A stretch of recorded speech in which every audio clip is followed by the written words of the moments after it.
प्रदोष व्रत भगवान शिव को समर्पित है और इस दिन विधि विधान से उनका पूजन किया जाता है। मान्यता है कि अगर आप भोलेनाथ प्रसन्न हो जाए तो अपने भक्तों की हर मनोकामना पूरी करते हैं। प्रदोष व्रत के दिन भगवान शिव का आशीर्वाद पाने के लिए व्रत उपवास भी किया जाता है। अगर आप भी प्रदोष व्रत कर रहे हैं तो इस दिन यह व्रत कथा जरूर पढ़ें, क्योंकि इसके बिना यह व्रत व पूजा अधूरी मानी जाती है। कार्तिक माह की शुक्ल त्रयोदशी तिथि का प्रारंभ 24 नवंबर 2023 शुक्रवार के दिन शाम 07:06 पर हो रहा है। वहीं इसका समापन 25 नवंबर शाम 05:22 पर होगा। ऐसे में प्रदोष व्रत 24 नवंबर शुक्रवार के दिन किया जाएगा। शुक्रवार के दिन पड़ने के कारण इसे शुक्र प्रदोष व्रत कहा जाएगा। प्रदोष व्रत का महत्व त्रयोदशी तिथि सभी प्रकार के दोषों का शमन करने की क्षमता रखती है, अतः इसे प्रदोष कहा जाता है। मान्यतानुसार प्रदोष का विधिवत पूजन गरीबी, रोग, मृत्यु, पीड़ा, व्याधि, दुख आदि विकारों से मुक्ति के मार्ग खोल देता है। इसके पीछे चंद्रमा के दोषों और मुक्ति की पौराणिक कथा भी उपलब्ध है। प्रदोष का पौराणिक संदर्भ पौराणिक कथानुसार चंद्र का विवाह दक्ष प्रजापति की 27 नक्षत्र पुत्रियों से हुआ था। चंद्रदेव का रोहिणी पर अधिक स्नेह देख शेष कन्याओं ने अपने पिता दक्ष से अपना दुख प्रकट किया। क्रोधी दक्ष से चंद्रदेव को क्षय रोग से ग्रस्त होने का श्राप दे दिया। क्षय रोग से ग्रसित चंद्रदेव अपनी कलाएं क्षीण करने लगे। देवऋषि नारद ने चंद्रदेव को मृत्युंजय की आराधना का मार्ग दिखाया। तत्पश्चात चंद्रदेव ने अपनी अंतिम कला अर्थात अंतिम सांसें गिनते हुए प्रभास क्षेत्र में महादेव की आराधना की। मृत्युंजय महादेव ने प्रदोष काल में चंद्रदेव को पुनर्जीवन का वरदान देकर उसे अपने मस्तक पर धारण किया, यानी चंद्रदेव मृत्युतुल्य होते हुए भी मृत्यु को प्राप्त नहीं हुए। पुनः धीरे धीरे चंद्र स्वस्थ होते हुए पूर्णमासी पर अपने पूर्ण रूप में प्रकट हुए, अतः मृत्युंजय महादेव ने चंद्रमा को प्रदोष पर दोष मुक्त कर दिया। शास्त्रानुसार महादेव ने सती को प्रदोष का महत्व समझाते हुए कहा था कि कलयुग में प्रदोष ही धर्म, अर्थ, काम व मोक्ष का सबसे सटीक मार्ग होगा। सर्वप्रथम प्रदोष का ज्ञान महर्षि वेदव्यास ने महर्षि सूत को बताया व गंगा तट पर सूत जी ने सौनकादि ऋषियों को प्रदोष का ज्ञान दिया था। शुक्र प्रदोष व्रत विधि। शुक्र प्रदोष व्रत के दिन व्रती को प्रत्यह काल उठकर नित्य क्रम से निवृत्त हो स्नान कर शिव जी का पूजन करना चाहिए। पूरे दिन मन ही मन ओम नमः शिवाय का जप करें। पूरे दिन निराहार रहें। त्रयोदशी के दिन प्रदोष काल में यानी सूर्यास्त से 3 घड़ी पूर्व शिव जी का पूजन करना चाहिए।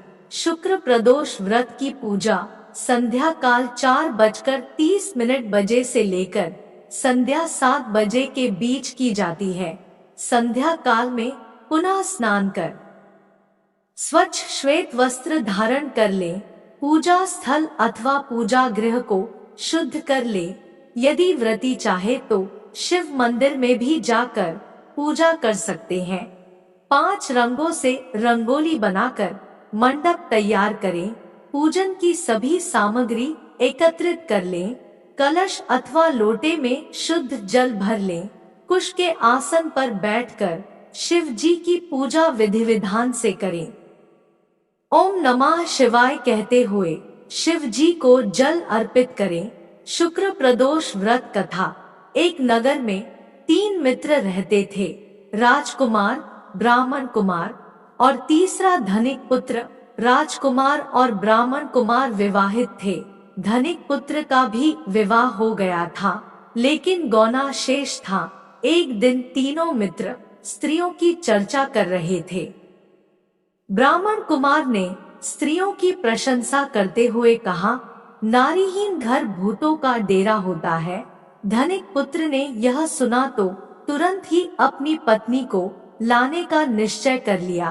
तब धनिक पुत्र के माता पिता ने समझाया कि अभी शुक्र देवता डूबे हुए हैं, ऐसे में बहू बेटियों को उनके घर से विदा करवा लाना शुभ नहीं माना जाता।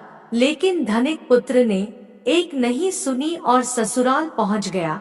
ससुराल में भी उसे मनाने की कोशिश की गई, लेकिन वो जिद पर अड़ा रहा और कन्या के माता पिता को उनकी विदाई करनी पड़ी। विदाई के बाद पति पत्नी शहर से निकले ही थे कि बैलगाड़ी का पहिया निकल गया और बैल की टांग टूट गई। दोनों को चोट लगी, लेकिन फिर भी वो चलते रहे। कुछ दूर जाने पर उनका पाला डाकुओं से पड़ा, जो उनका धन लूट कर ले गए। दोनों घर पहुँचे, वहां धनिक पुत्र को सांप ने डस लिया। उसके पिता ने वैद्य को बुलाया तो वैद्य ने बताया कि वो 3 दिन में मर जाएगा। जब ब्राह्मण कुमार को यह खबर मिली तो वो धनिक पुत्र के घर पहुंचा और उसके माता पिता को शुक्र प्रदोष व्रत करने की सलाह दी और कहा कि इसे पत्नी सहित वापस ससुराल भेज दे। धनिक ने ब्राह्मण कुमार की बात मानी और ससुराल पहुंच गया, जहां उसकी हालत ठीक होती गई, यानी शुक्र प्रदोष के महात्म्य से सभी घोर कष्ट दूर हो गए। इसके बाद दोनों हाथ जोड़कर शिव जी का ध्यान करें। ध्यान का स्वरूप करोड़ों चंद्रमा के समान कांतिवान, त्रिनेत्रधारी, मस्तक पर चंद्रमा का आभूषण धारण करने वाले, पिंगलवर्ण के जटाजूटधारी, नीले कंठ तथा अनेक रुद्राक्ष मालाओं से सुशोभित, वरदेहस्थ, त्रिशूलधारी, नागों के कुंडल पहने, व्याघ्र चर्म धारण किए हुए, रत्नजड़ित सिंहासन पर विराजमान शिव जी हमारे सारे कष्टों को दूर कर सुख समृद्धि प्रदान करें। ध्यान के बाद शुक्र प्रदोष व्रत की कथा सुने अथवा सुनाएं। कथा समाप्ति के बाद हवन सामग्री मिलाकर 11 या 21 या 108 बार ओम ह्रीं क्लीं नमः शिवाय स्वाहा मंत्र से आहुति दे। उसके बाद शिव जी की आरती करे, उपस्थित जनों को आरती दे, सभी को प्रसाद वितरित करे। उसके बाद भोजन करे। भोजन में केवल मीठी सामग्रियों का उपयोग करें। आशा है कि आपको आज की कथा विधि पसंद आई होगी। इसके लिए एक कमेंट, एक लाइक, एक सब्सक्राइब और एक शेयर अवश्य करें। धन्यवाद।